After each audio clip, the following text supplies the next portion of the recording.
सुप्रभात भैया बहनों। आज हिंदी में सहायक पुस्तक वितान में हम दूसरे पाठ का अध्ययन करेंगे। दूसरा पाठ हमारा है जूझ। जूझ का शाब्दिक अर्थ है भैया बहनों लगन। यानी अगर हमारे अंदर किसी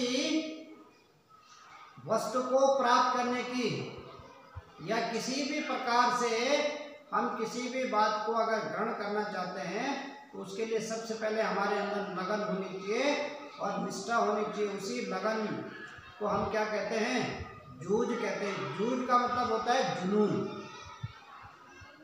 तो आज द्वितीय पाठ में एक ऐसे बच्चे की कहानी है कि जो बचपन में बहुत कठिनाइयों से जूझता है और कठिन परिस्थितियों से आगे निकल करके बाद में एक बहुत अच्छा कथाकार और साहित्यकार और लेखक बन जाते हैं, जिनका नाम आनंद यादव है। ये बचपन में जो है अपने उपन्यास के माध्यम से ये बताना चाहते हैं, इनकी कहानी है। तो भैया बहनों, इसमें कहानी का सार ये बताया गया है कि एक लेखक है, लेखक का नाम बचपन में रहता है गणपा। ये मुश्किल से चौथी कक्षा तक पढ़ता है और चौथी कक्षा में पढ़ने के बाद फिर जो है अपने घरेलू कामों के कारण इसको विद्यालय में ही भेजा जाता है। इनके जो पिताजी होते हैं रतनपा, वो थोड़ी घुमक्कड़ प्रवृत्ति के व्यक्ति हैं और आवारा प्रवृत्ति के हैं और खेती बाड़ी का काम अधिकतर जो है अपने इसी बच्चे से करवाते थे और गांव के साथ के बच्चे स्कूल जाते थे, लेकिन गणपा जो है स्कूल नहीं जा पाता था।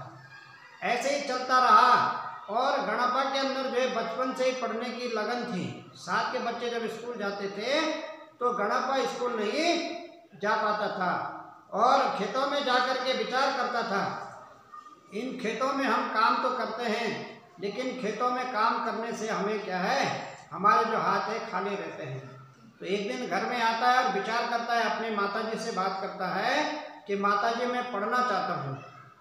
लेकिन माताजी भी अपने पति से जो है डरती बहुत थी और डर के कारण, संकोच के कारण उनसे बात नहीं कर पाती थी।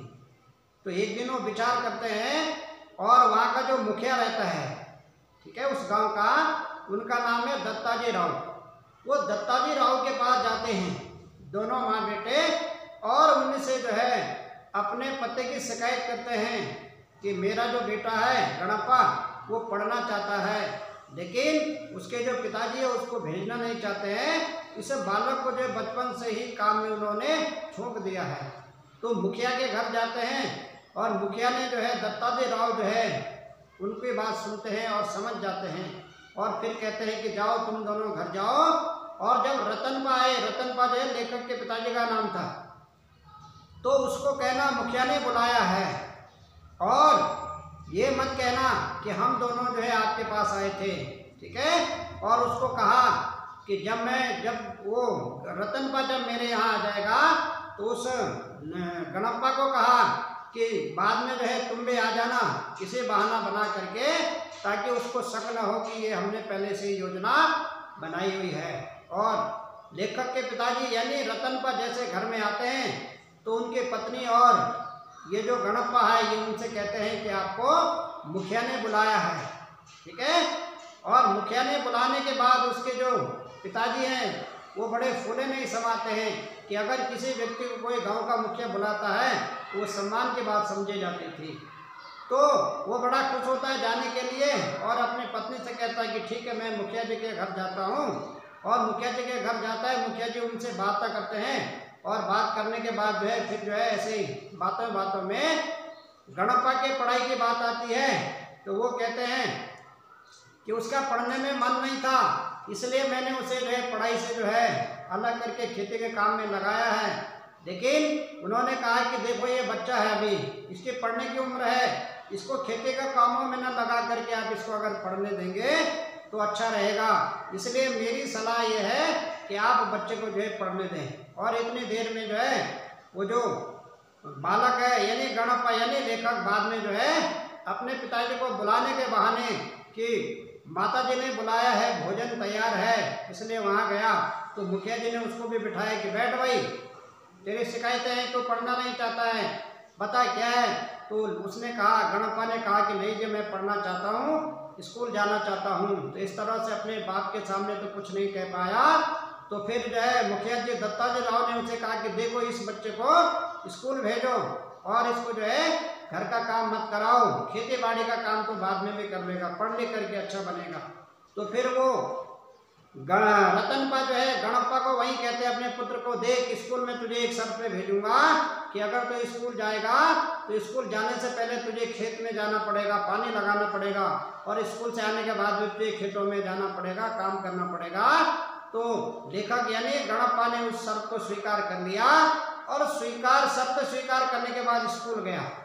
और स्कूल जब गया तो जो उनके साथ के बच्चे थे वो तो बड़ी कक्षाओं में पहुंच गए थे, लेकिन मोहल्ले के जो बच्चे हैं वो उनसे बड़े बड़े थे, ठीक है, वो तो बड़ी कक्षा में गए, लेकिन छोटे बच्चों के साथ जो है एक बड़ा बच्चा अगर स्कूल जाता है तो उसको जो है थोड़ी क्या है संकोच महसूस होता है। जब पहले दिन कक्षा में गया तो बच्चों ने जो है उसे बहुत परेशान किया, किसी ने उसका गमछा खींचा, किसी ने उसको जो इस तरह से जो है हतोत्साहित किया, लेकिन वो उन बच्चों का सामना करता हुआ आगे बढ़ा और पढ़ाई में क्या है लगनशील रहा। और पढ़ाई में लगनशील रहने के बाद में इन्होंने जो है इतनी अच्छी ख्याति प्राप्त की कि अपने गुरु के प्रताप से जो है ये क्या बन गए, लेखक बन गए। यहाँ तक कि भैया बहनों कि जब ये अपने जो है डंगर को चराने जाता था, भैंस को चराने जाता था, तो भैंस के ऊपर भी क्या लिखता था, खेतों में काम करने जाता था तो वहाँ भी जो है पत्थरों में जो है लिखता रहता था। तो कहने का मतलब जिसके अंदर क्या है लगन है वो कुछ भी कर सकता है। तो हम सबके लिए प्रेरणा है कि व्यक्ति चाहे किसी भी काम को करने वाला हो, अगर उसके अंदर सच्ची निष्ठा है तो निश्चित रूप से वो क्या है उन्नति के शिखर पर पहुंच सकता है। और यही बालक बाद में गणप्पा नाम का बालक जो है एक मराठी के प्रख्यात उपन्यासकार डॉक्टर जो है आनंद यादव के रूप में क्या प्रख्यात हुए, जो आज हमारे लिए क्या है एक प्रेरणादायक है। तो हम सबको भी जो है ऐसी प्रेरणा लेनी चाहिए। देखो भैया बहनों, सबसे पहले क्या है आनंद यादव जी जूझ मराठी प्रख्यात कथाकार क्या है, बहुत चर्चित इनका क्या है उपन्यास है। फिर लेखक के अनुसार वह पढ़ने के लिए लालायित है, लेकिन पिता के डर से जो है उनकी माता उनको क्या है कह नहीं पाते, जो मैंने आपको सारांश के रूप में बता दिया है। फिर दूसरा क्या है खेती के प्रति लेखक के मन में शंका, यानी खेती के प्रति जो है लेखक के मन में क्या है शंका है, ठीक है। क्या शंका है, वो कहते हैं कि खेती कितना ही कर लो फिर भी हाथ क्या है खाली रहते हैं। फिर अगला क्या है देखो, बचपन में पढ़ने की ललक, बचपन में पढ़ना चाहते थे, ठीक है, अपने माँ को दत्ताजी राव के यहाँ पढ़ाई की बात करने के लिए क्या है भेज देते हैं, ठीक है, और पढ़ाई करने हेतु भेजना। फिर अगला देखो भैया बहनों, दत्ताजी राव ने लेखक के पिता रतनपा को क्या है अपने यहाँ क्या है रतनपा को अपने यहाँ बुलाया, इसको लेखक के पिताजी को, ठीक है। और फिर क्या है गणप्पा यानी लेखक की पढ़ाई के लिए क्या है अपने यहाँ बुलाया। लेखक के पिता का पढ़ाई के लिए क्या है तैयार होना, जब मुखिया ने कहा तो मुखिया के बाद कोई काट नहीं सकता है। फिर अगला क्या है यानी गणप्पा को पढ़ने के लिए भेजना, लेखक का पढ़ाई के प्रति रुझान, और अंत में लेखक क्या है ये क्या है प्रख्यात जो है बहुत चर्चित कथाकार और प्रख्यात क्या उपन्यासकार और लेखक बन जाते हैं। तो इस पाठ में भैया बहनों जूझ के माध्यम से यही बताया गया है, हम किसी भी काम को क्या है निष्ठा और लगन से कर सकते हैं। शेष इसके प्रश्न उत्तर और कठिन शब्द आपको भेजे जाएंगे, उनको आप सभी क्या है करेंगे। और जो भी यूट्यूब में वीडियो आदि भेजी जाती है उसको अवश्य देखें, ताकि आपको अर्धवार्षिक परीक्षा और बोर्ड परीक्षा में किसी भी प्रकार की कोई समस्या उत्पन्न हो। धन्यवाद।